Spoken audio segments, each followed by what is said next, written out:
Po, kam qenë pak më e brishtë sa mund të jem tani, por nuk kam qenë e brishtë as në atë moment që unë ja kam nisur. Këtë gjë kam bërë si fillim.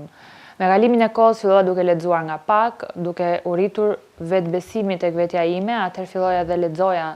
nga pak, duke parë se si reagoj unë, se si ndihem unë emocionalisht me ato komente, dhe avash fillova duke i lexuar të gjitha. Sot i lexoj të gjitha